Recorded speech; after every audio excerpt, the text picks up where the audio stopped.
मुज़म्मिल सोहरवर्दी साहब, आपने अज़हर सदीक साहब को भी सुना, तो मुज़म्मिल साहब ये जो बयान इतना बड़ा सऊदी अरब के हवाले से दे दिया था मरवत साहब ने, बाद में पार्टी काफ़ी ज़्यादा सफाइयाँ देती रही, मैं सफाइयों का लफ्ज़ इस्तेमाल करूँ बिल्कुल सही होगा मेरे ख्याल से, तो बड़ी सफाइयाँ देती रही कि जी ये बयान पार्टी का बयान नहीं था, उनकी ज़ाती राय थी। उन्होंने खुद भी इस तरह के बाद में बयान दिए, लेकिन बहुत से लोग अभी भी ये समझते हैं कि शायद ये पार्टी की राय थी और बाद में अब इस पे पर्दा डाला जा रहा है। मरवत साहब इस तरह के बयान देने के बाद या उससे पहले भी उनकी शोहरत इसी टाइप की थी, तो वो पब्लिक अकाउंट कमेटी के चेयरमैन के लिए उनका नाम ऑप्शन में भी कैसे था? मतलब मुझे तो ये बात भी समझ नहीं आ रही।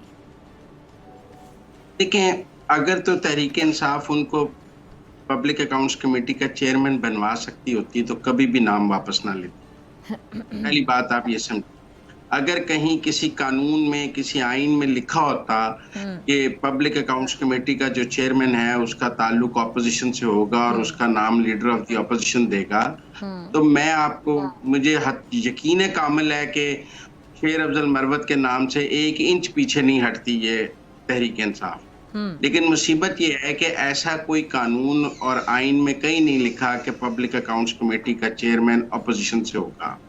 ये बात चार्टर ऑफ डेमोक्रेसी में मुस्लिम लीग नून और पीपल्स पार्टी के दरमियान तय हुई थी और दोनों पार्टियों ने कहा, ये तय किया था चार्टर ऑफ डेमोक्रेसी में, ये पब्लिक अकाउंट्स कमेटी का चेयरमैन का होगा लीडर ऑफ द ऑपोजिशन का होगा। सॉरी मैं आपकी बात काट रही हूँ मुज़म्मिल सोहरवर्दी साहब, आपने जैसे कि कहा कि ये अगर इनके इख्तियार में होता तो कभी भी उस नाम से पीछे ना ये लोग हटते, तो फिर अपने लिए मुश्किलात को मजीद बढ़ाते अगर मरवत साहब का नाम से पीछे ना हटते।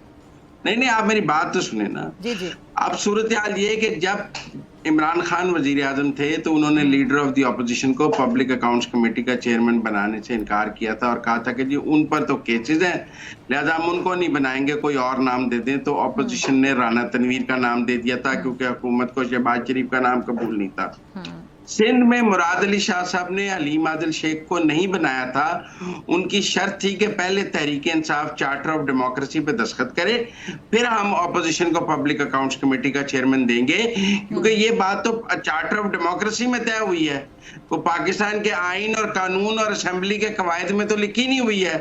अगर आप ये ओहदा लेना चाहते हैं तो आप चार्टर ऑफ डेमोक्रेसी पे दस्तखत कर दें, नहीं तो आप इस ओहदे से विड्रॉ कर दें। लिहाजा सिंध में पीपल्स पार्टी ने तहरीक इंसाफ को पब्लिक अकाउंट्स कमेटी का ओहदा नहीं दिया था। मुस्लिम लीग नून अभी भी ऑपोजिशन को पब्लिक अकाउंट्स कमेटी का ओहदा देने के लिए तैयार है, लेकिन जैसे कि पाकिस्तान की सियासत मुकाफात अमल का शिकार है, जैसे कि तहरीक इंसाफ ने जो बीज बोए हैं वही फसल काट रही है। कल इनको शहबाज शरीफ का नाम कबूल नहीं था, आज हुकूमत को शेर अफजल मरवत का नाम कबूल है।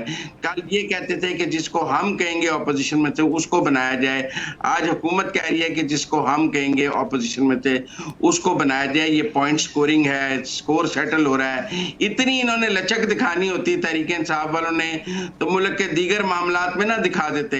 अब इनको पता है कि खड़े होंगे तो ओहदा हाथ से निकल जाएगा और 1 अनार और 100 बीमार वाली सूरत हाल है। हर बंदा बनना चाहता है पब्लिक अकाउंट्स कमेटी का चेयरमैन, लिहाजा जिसके सिर पे हुमा बैठ जाएगा वो बन जाएगा और हुमा गवर्नमेंट ने बिठाना है।